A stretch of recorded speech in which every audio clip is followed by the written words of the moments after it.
obviously losing Hulk, but the impact of just two like freaking giants who can never ever be replaced.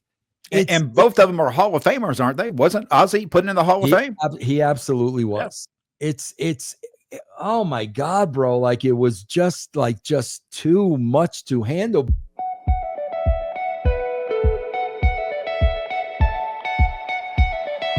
The last time we saw Hulk Hogan was on Netflix debut of Raw.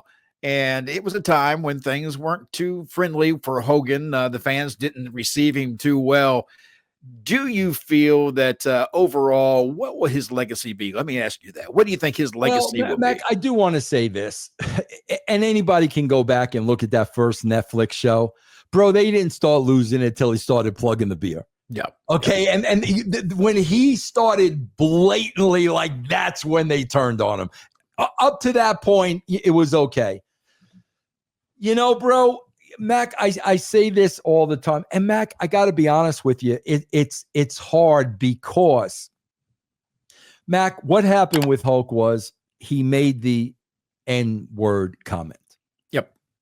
So Saudi Arabia wanted Hulk on the card. Okay. And Vince is like, man, bro, you know, there's a lot of money involved here. Yep. And Vince is like, I've got to deliver Hulk, but Vince knows I've got to have him address every black dude and woman in the locker room. Okay. Now, bro, this is hard for me because I do a show with Coach. So, bro, Hulk addressed the locker room about the use of the N-word. Yep. And bro, what he did was he blamed it on drinking too much. And everybody in that room, like Coach, Mark Henry, everybody in that room were like, are you freaking kidding? And like Coach does not like him. And I do a show with Coach. But, you know, I also do a show with Stevie Ray. And Stevie Ray and we do a show called Black and White, Mac, and it's about black and white relations. Yeah. And, you know, Stevie, I was talking to Stevie about that, and Stevie's a black guy. You know what I'm saying? Yeah. And, you know, Stevie pointed out, and this is where, like, bro, like, I'm always siding on the side of Hulk because, like, even Stevie said, Vince, a lot of people don't know how to talk about race. A lot of people don't know how to handle it and how to have those conversations. And quite honestly, he said, and this is a black guy saying this, he said Hogan probably didn't know what to say. So he used alcohol as an excuse, but bro, that buried him in that company. And bro, I think that's what they're going to remember more than the actual use of the word. All they wanted him to say was, you know what, man, I'm human. I effed up. I made a mistake. I regret it. It'll never happen again. Like that's all he had to say.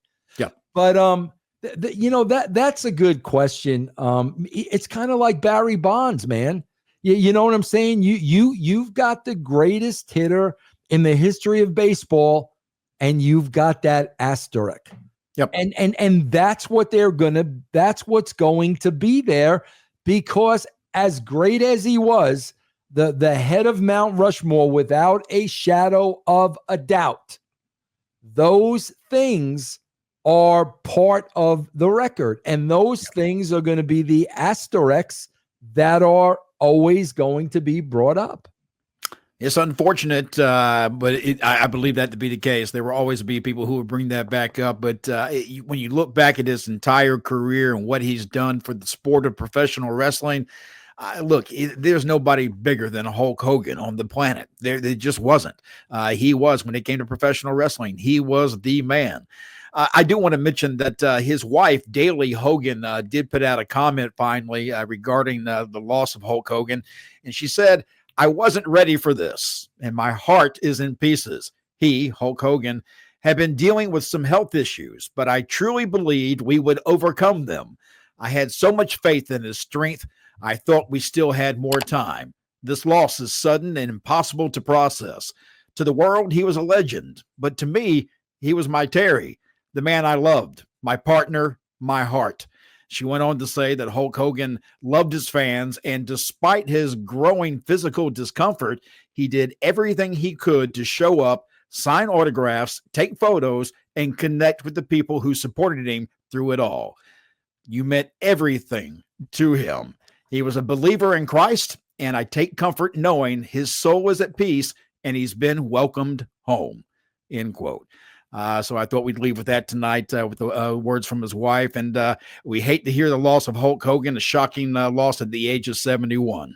Mac, you know what was really tough on this too? And man, it really, I swear to God, it goes back to everything I stand up for and why I'm the way I am. What was really hard about this? First of all, I got to be honest with you. I still, it still hasn't registered with me that he's not here. It really hasn't. I'm looking at the picture right now, remembering Hulk Hogan. Like I can't even believe that, right? Yeah. But here's what made it doubly hard. Bro, it was the day after Ozzy Osbourne. Yes.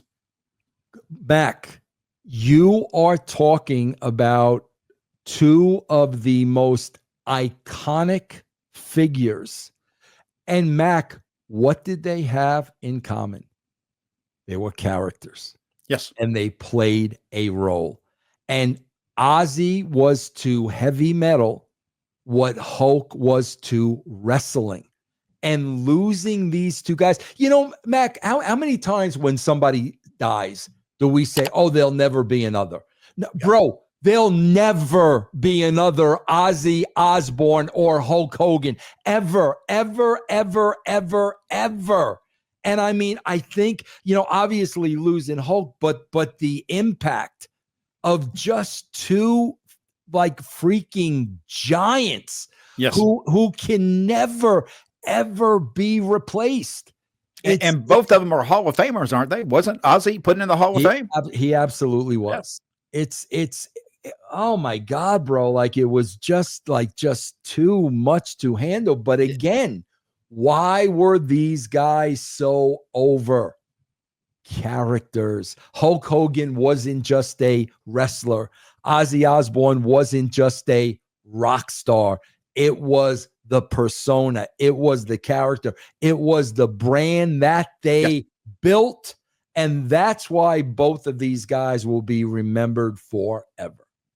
All right, guys, we are out of time, and I've enjoyed this, Vince. We usually have to talk about SmackDown on Friday nights, but this time we get to talk about Hulk Hogan and some of the behind-the-scenes stories, and Bash at the Beach being one of those things that I was going to bring up, so I'm so glad you went in depth with that. So we'll see you again. The next time we'll be back on.